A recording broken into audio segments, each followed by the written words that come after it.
Hey guys, welcome back. Following up on my earlier video where I made a video about uh, the Aryan migration DNA proof in 2019, I've been I've been thinking of doing another video series. As I mentioned in my earlier video, I've started this human journey video series. So I'll be discussing lots of things as and when I read and then I come across those information. I'll post a video. So so while I was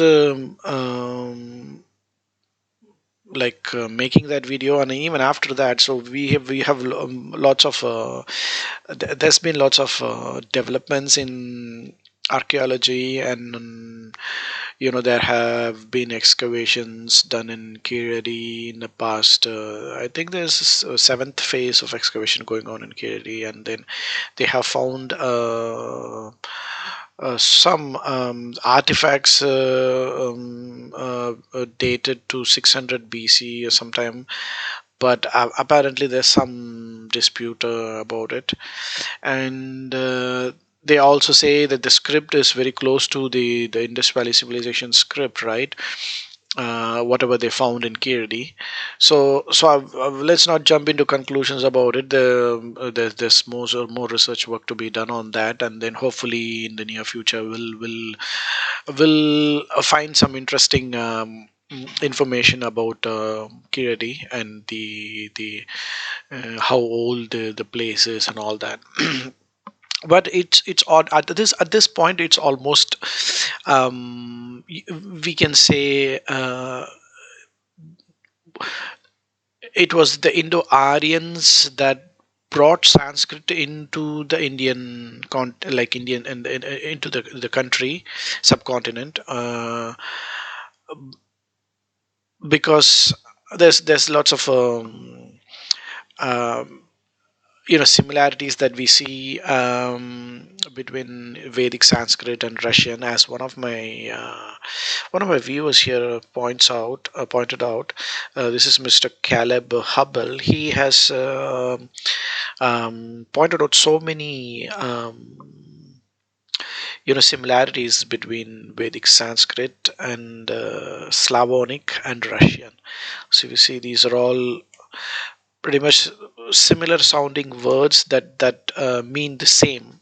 So prati, it means to proceed. Udalati, odility, to separate. See how close they sound, right? Vitirati, vyatirati, to wipe off. Vahaka, vazuka, slay. And sneha, snega, snow. So it's very interesting when I read these things, right? So uh, there's something more that he has pointed out here, right? Where is yeah, this one. Tada for Togda, Kara for Kogda, and Katara for Katori. And there's the Lithuanian is another language that is very that has preserved the ancient um, the ancientness of that region, I guess, the language that they spoke. Lithuanian and Russian, I believe Caleb Hubble points out that they are very, very close to Vedic Sanskrit. And not just that, even there are some these gods, right? Agni, Agni is called Ogni in Church Slavonic, and both mean fire. And he also says most of the rivers in Russia and Ukraine are Sanskrit words. So it is I believe in the near future it will be proved that Sanskrit is actually Vedic Sanskrit actually came from steppe, the region, and the Eastern Europeans brought that language to India.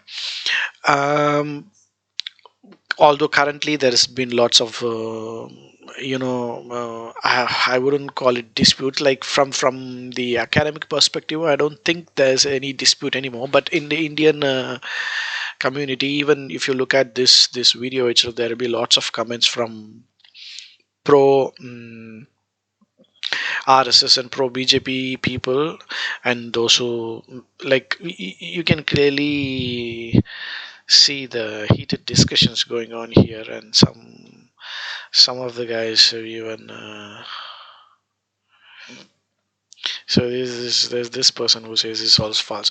So what I'm coming to is, with all this um, that happened in the past, there's been this kind of image that has been portrayed in the Indian textbooks and whatnot, the media and whatnot, that for some reason Sanskrit has always been considered as the oldest language in the world, not just India. It is called as the mother of all languages, right? So I was wondering, like, where is this coming from? Like, why are they calling Sanskrit the mother of all languages, right? So I just found some interesting information. So if you see here, if is Sanskrit the mother of all languages, is the dominant classical language of this is also. So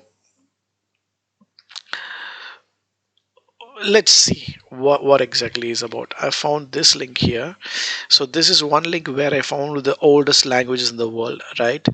And they say we have done our research and compiled what we believe to be the 10 oral languages in the world are still in use today. And these people are Bosu blog. I don't know who these people are. So they say Egyptian, Sanskrit. Sanskrit is, they have mentioned here as 1500 BC. And where from they get that information? See, here it says Tamil is 300 BC. Okay, so we have a written evidence for that. I'll show you. I'll get to that in a minute. So Sanskrit, wherever you see, right, this is what you get. 1500 BC. And but then if you search Wikipedia, right, if you look at the list of languages by first written accounts, you clearly see that where is Sanskrit?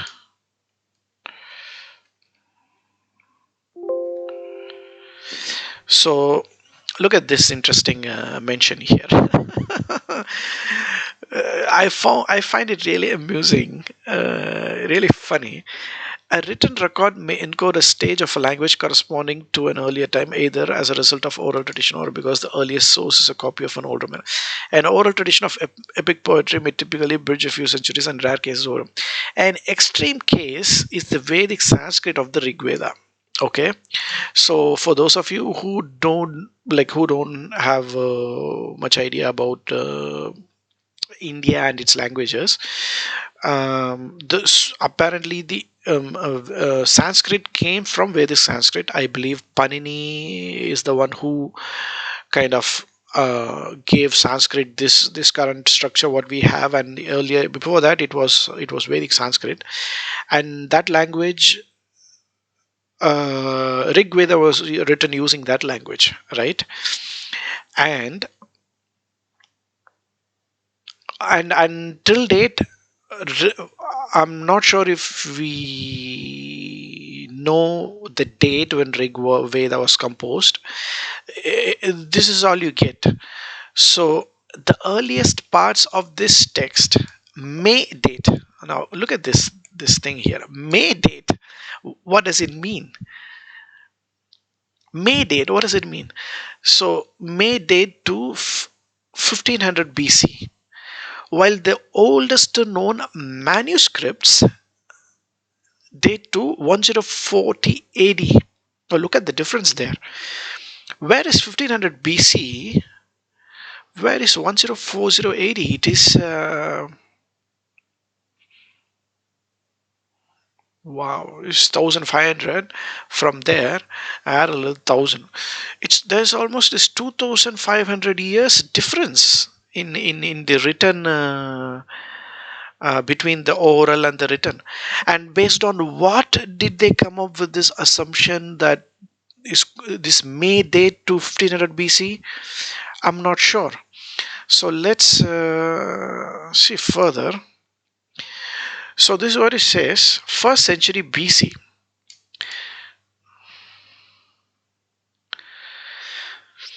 So this one says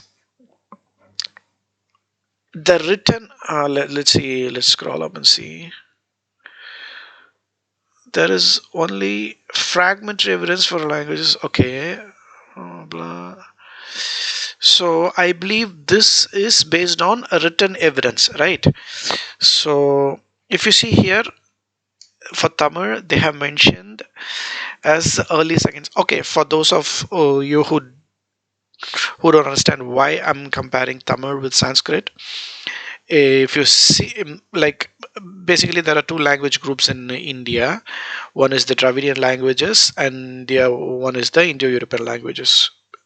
And Indo-European languages apparently came from Sanskrit, which apparently came from Vedic Sanskrit, which I think in turn came from Proto-Indo-European, some like hypothetical language from which almost all the Indo-European languages were born.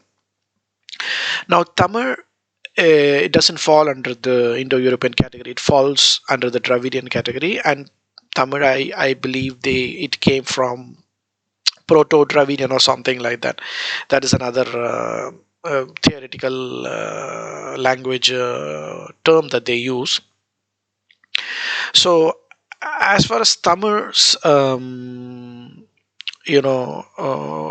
written inscriptions goes, we have 2nd century, and the recent excavations right at Kiri, it is the pottery fragments. It is dated to 16th century, but here it is mentioned that the date is disputed. So let's not even go there. It's say 2nd century, right? And here Sanskrit, it says the written inscriptions are 1st century. So there is 100 years of difference between Old Tamil and Sanskrit, right? With Tamil being older. And what is this? So these are the rock inscription, Sanskrit Brahmi script, and this apparently is the oldest written evidence for Sanskrit.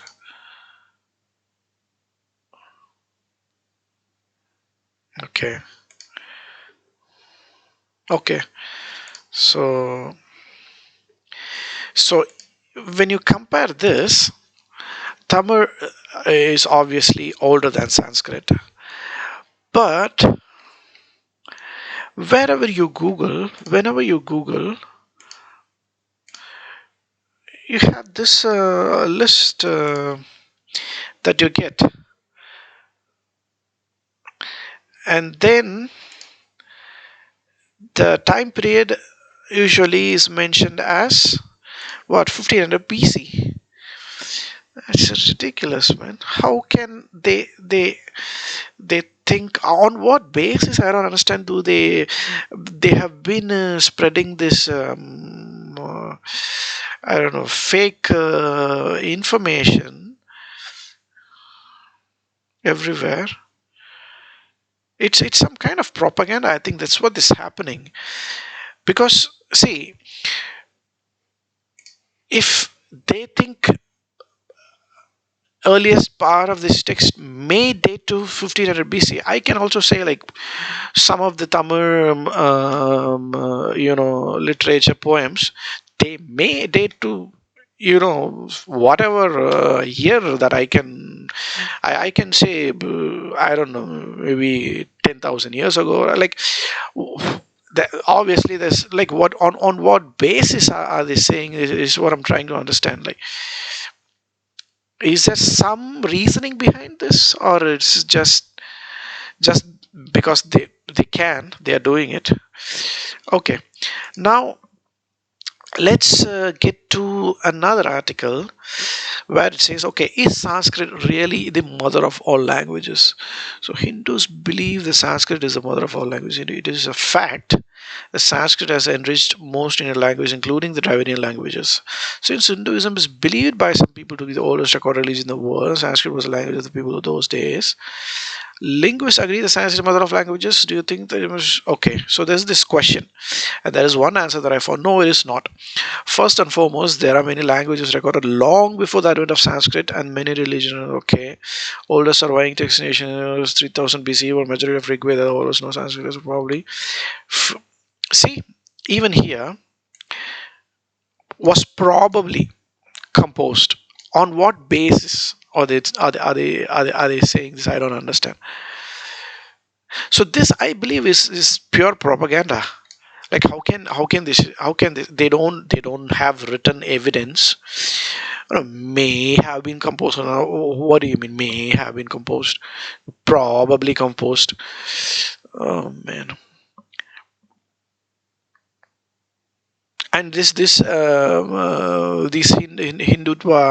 fanatics and pro Hindi guys, they take this information and act like all snobbish and all that, with people who speak other languages. Like that is bullshit. So oldest it is okay. So Sanskrit is an Indo-European language. It makes it okay. Yeah. So this is what I just discussed with Proto-Indo-European. Okay. So this is one thing, and there is another perspective which I wanted to look at as well. So there is this epic called Ramayana, which was written by Valmiki, right? And that is like there are two big epics in Hinduism apparently. One is Ramayana, the other one is Valmiki. And Valmiki, I think, he wrote this in Sanskrit or what? Originally written by Valmiki. Can you just okay? The Ramayana is composed of. Not sure in which language he wrote. Yeah, so he wrote this in Sanskrit. So when was this written? I tried to find out that as well, right? Because Ramayana is considered to be the oldest epic. After that came Mahabharata, if I'm not wrong. So see, it says the epic Ramayana dated variously from 5th century BCE to 1st century BCE. Is attributed to him based on the attribution. Okay, so I'm not sure if Valmiki actually was a contemporary person living at the same time period as Rama. If that is the case, he must have written it within 5 to 10 years, during that time period. So this says dated variously from 5th century BCE to 1st century BCE, attributed based on the attribution text itself, right? So somewhere in 500 BC, right? And Valmiki's Ramayana is dated variously, so we don't have a concrete evidence for that either. And when was Valmiki born? Now, I tried to find out that as well, right? When was Valmiki born? In which year did he write Ramayana? So the word Valmiki,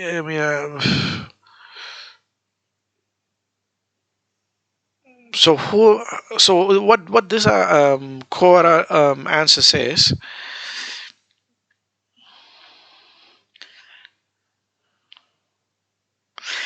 The tradition does not provide any identifiable details about the historical Valmiki, so there are no answers about his life. How convenient.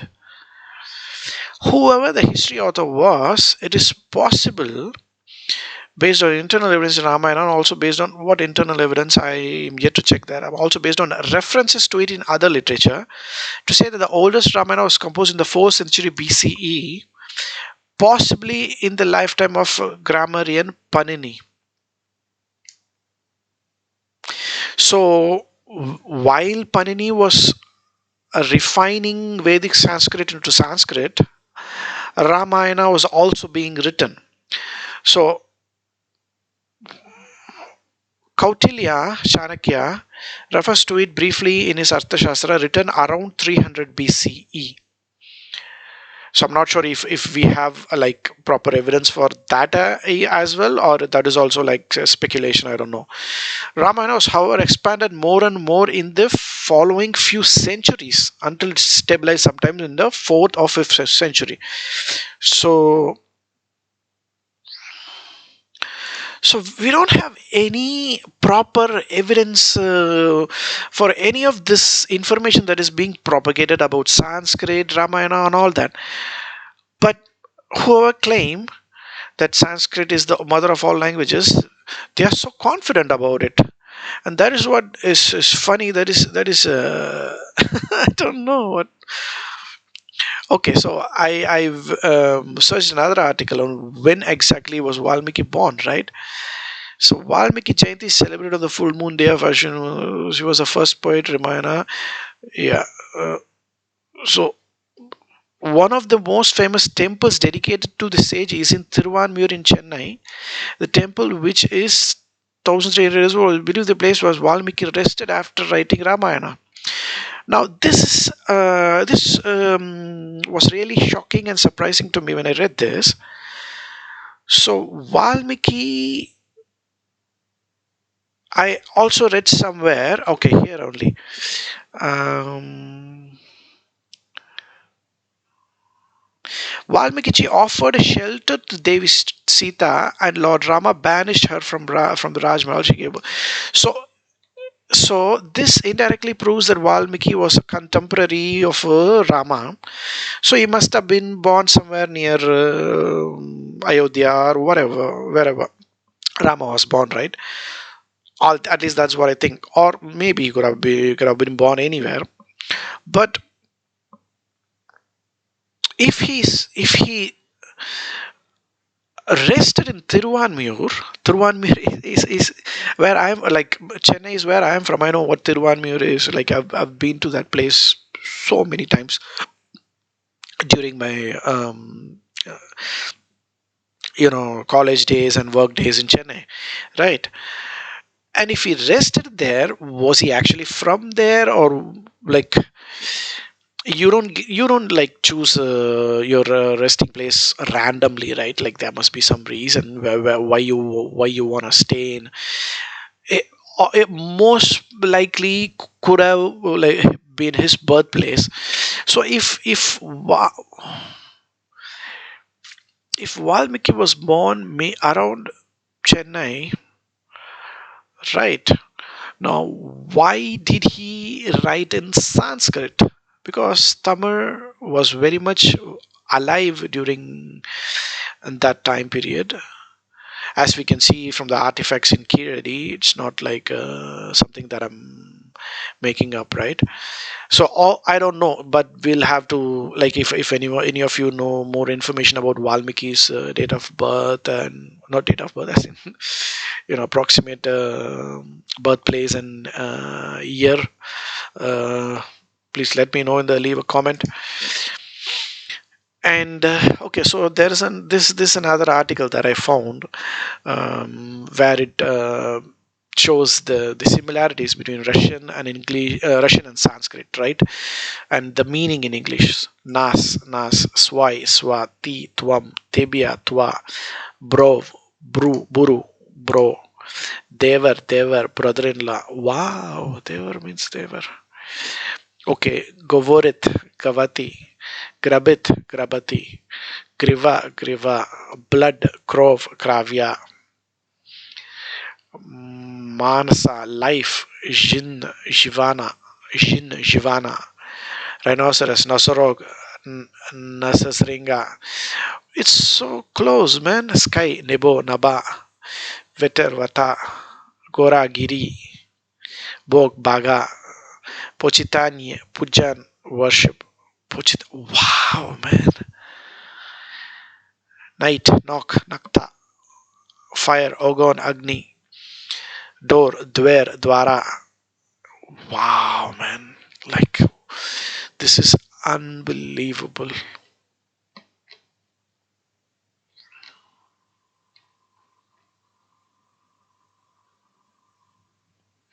It's unbelievable. So, yeah, so please let me know, guys, if any of you like know about the evidence about why Sanskrit is considered as the oldest language. At least in India, do we have any written evidence? Do we have, yeah, do we know when Valmiki was born? These are the two questions that I would really like to find answers for. And if the answers are genuine, right? I'm not biased against any language. I genuinely want to understand and know why this Sanskrit is the mother of all languages myth is being propagated. Anyway, thanks a lot, guys, for watching. Bye bye.